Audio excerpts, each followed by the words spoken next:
সাত সকালে বিজেপির দলীয় কার্যালয়ের পাশ থেকে 13টি তাজা বোমা উদ্ধার। ঘটনাকে কেন্দ্র করে চাঞ্চল্যের সৃষ্টি হয়েছে কোচবিহার জেলার মাথাভাঙা 2 ব্লকে। আর বোমা উদ্ধারকে নিয়ে শুরু হয়েছে রাজনৈতিক তরজা।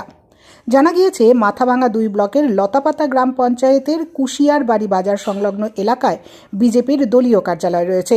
শনিবার রাতে কে বা কারা দুটি বাজার করার ব্যাগ দলীয় কার্যালয়ের পাশে রেখে যায়। রবিবার সকালে ওই দলীয় কার্যালয়ের পাশে থাকা চায়ের দোকানে চা খেতে এসে প্রথমে ব্যাগ দুটি নজরে আসে চায়ের দোকানদার সুন্দর বর্মন এবং স্থানীয় দুজনের। তারা কাছে যেতেই দেখতে পান একটি ব্যাগে 7টি এবং অন্যটিতে 6টি হাতে বানানো তাজা বোমা রয়েছে। খবর চাউর হতেই ছুটে আসে স্থানীয় বিজেপি নেতৃত্ব সহ স্থানীয়রা। ঘটনাস্থলে পৌঁছায় ঘোকসাডাঙ্গা থানার পুলিশ জল ভর্তি বালতিতে বোমাগুলি নিষ্ক্রিয় করে। এ বিষয়ে বিজেপির কোচবিহার জেলা পরিষদ সদস্য গুরুপ্রসাদ বর্মন বলেন, আগামীকাল সোমবার প্রভু শ্রীরামচন্দ্রের প্রাণ প্রতিষ্ঠা উপলক্ষে আমাদের দলীয় কার্যালয়ে পুজো পাঠ এবং অন্যান্য কার্যক্রম রয়েছে। সেই প্রোগ্রাম ভণ্ডুল করার জন্য দুষ্কৃতীরা এই কাজ করেছে। অন্যদিকে যুব তৃণমূলের কোচবিহার জেলার সভাপতি কমলেশ অধিকারী জানান, আগামীকাল মুখ্যমন্ত্রীর অনুপ্রেরণায় সংহতি যাত্রা রয়েছে। তাই ভয় পেয়ে বিজেপি মাথাভাঙা 2 ব্লককে অশান্ত করার লক্ষ্যে দলীয় কার্যালয়ের সামনে বোমা রেখে আতঙ্কের পরিবেশ তৈরি করার চেষ্টা করছে। আসলে কোচবিহার জেলার সাংসদ তথা কেন্দ্রীয় প্রতিমন্ত্রী নিশীথ প্রামাণিক বোমা বন্দুকের কারবারি। তার নেতৃত্বে কোচবিহার জেলা জুড়ে এই বোমা বারুদের পরিবেশ তৈরি হচ্ছে। তবে পাল্টা জবাব দেন মাথাভাঙার বিজেপি বিধায়ক সুশীল বর্মন। তিনি বলেন, গোটা রাজ্যে বোমার কারখানায় ভরে গিয়েছে। তৃণমূলের নেতৃত্বরা কি করে কথা বলেন?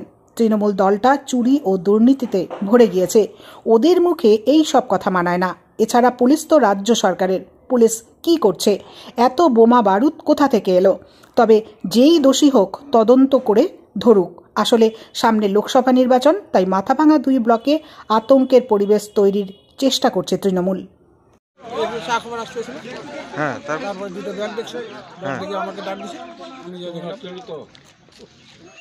আমি হঠাৎ করে শুনলাম সকাল সকাল ওঠার সঙ্গে সঙ্গে আর তাড়াহুড়ো করে ছুটে এলাম। এটা কোনো দুষ্কৃতি হতে পারে। আমরা এই শান্ত পরিবেশকে অশান্ত করার জন্য হয়তো কোনো দুষ্কৃতি, কোনো চক্রান্ত হতে পারে। বুঝে উঠতে পারছি না কি করে কারা এখানে কি করলো বা কীভাবে রেখে গেল। এই যে মাথাভাঙা এবং রুইডাঙ্গা লতাপাতা অঞ্চল সব ভারতীয় জনতা পার্টি গ্রাম পঞ্চায়েতের প্রধান। সেইখানে ওরা রাজনৈতিক ভাবে পেরে উঠতে পারে না। সেই জন্য এই অফিসের কাছে ভম রেখে আতঙ্ক তৈরি করতে চাইতো ভারতীয় জনতা পার্টি কর্মীদের মধ্যে। আর কিছুই নয়, এখন আতঙ্ক তৈরি করা, ভারতীয় জনতা পার্টি কর্মীদের মধ্যে বম রেখে আতঙ্ক তৈরি করা। সাধারণ মানুষ তো ওদের সঙ্গে নেই, আর সেই জন্য আতঙ্ক তৈরি করার জন্য এই কাজ।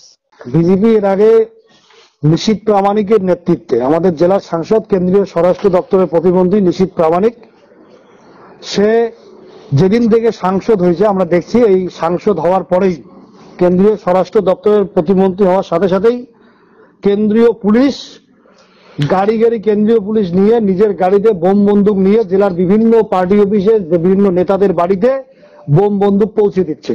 তার কারণ 22 তারিখ নেত্রী মমতা বন্দ্যোপাধ্যায় ঘোষণা করেছেন সম্প্রীতি যাত্রার কথা, যেখানে সর্বধর্মের মানুষ হাঁটবে। আর কয়েকদিন বাদে লোকসভা নির্বাচন।